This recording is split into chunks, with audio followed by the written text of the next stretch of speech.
രാജിവെച്ച മണിപ്പൂർ മുഖ്യമന്ത്രി എൻ ബിരേൻ സിംഗിനെതിരെ വിമർശനവുമായി പ്രതിപക്ഷ നേതാവ് രാഹുൽ ഗാന്ധി. 2 വർഷത്തോളം ബിരേൻ സിംഗ് മണിപ്പൂരിൽ ഭിന്നതയുണ്ടാക്കി. പ്രധാനമന്ത്രി നരേന്ദ്രമോദി മണിപ്പൂർ സന്ദർശിക്കണം. മണിപ്പൂരിൽ സമാധാനം പുനഃസ്ഥാപിക്കുന്നതിനാണ് മുൻഗണനയെന്നും രാഹുൽ ഗാന്ധി കൂട്ടിച്ചേർത്തു. അടങ്ങാത്ത കലാപത്തിലെ സുപ്രീം കോടതി അന്വേഷണം, വർദ്ധിച്ചുവരുന്ന സമ്മർദ്ദം, കോൺഗ്രസിന്റെ അവിശ്വാസ പ്രമേയമെല്ലാം ബിരേൻ സിംഗിനെ രാജിവെപ്പിക്കാൻ നിർബന്ധിതനാക്കിയെന്നും രാഹുൽ ഗാന്ധി പറഞ്ഞു. ബിരേൻ സിംഗിനെതിരെ വിമർശനവുമായി കോൺഗ്രസ് നേതാവ് ജയറാം രമേശും രംഗത്തെത്തി.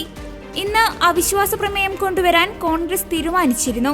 ഈ സാഹചര്യം മനസ്സിലാക്കിയാണ് ബിരേൻ സിംഗ് രാജിവെച്ചത്. കലാപം ആരംഭിച്ച അന്നു മുതൽ കോൺഗ്രസ് ബിരേൻ സിംഗിന്റെ രാജി ആവശ്യപ്പെട്ടിരുന്നു. പ്രധാനമന്ത്രിയുടെ സന്ദർശനത്തിനായി മണിപ്പൂർ ജനത ഇപ്പോഴും കാത്തിരിക്കുന്നുവെന്നും ജയറാം രമേശ് കൂട്ടിച്ചേർത്തു.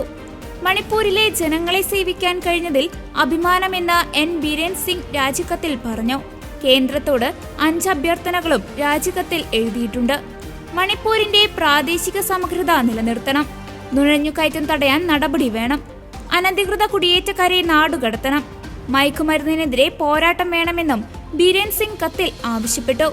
മുഖ്യമന്ത്രി ബിരേൻ സിംഗിന്റെ രാജിക്ക് പിന്നാലെ മണിപ്പൂർ നിയമസഭാ സമ്മേളനം മാറ്റിവെക്കുകയും ചെയ്തിരുന്നു. മണിപ്പൂരിലെ സ്ഥിതിഗതികൾ നേരിട്ട് വിലയിരുത്താൻ BJP നേതാവ് സംപീത് പാത്ര ഇംഫാലിൽ തങ്ങുന്നുണ്ട്. കലാപം തുടങ്ങി 2 വർഷത്തിന് ശേഷമാണ് ബിരേൻ സിംഗിന്റെ രാജി. അതേസമയം ബിരേൻ സിംഗ് മണിപ്പൂരിന്റെ കാവൽ മുഖ്യമന്ത്രിയായി തുടരും. മണിപ്പൂരിൽ രാഷ്ട്രപതി ഭരണത്തിനെ ശുപാർശ ചെയ്തേക്കുമെന്നും റിപ്പോർട്ടുണ്ട്.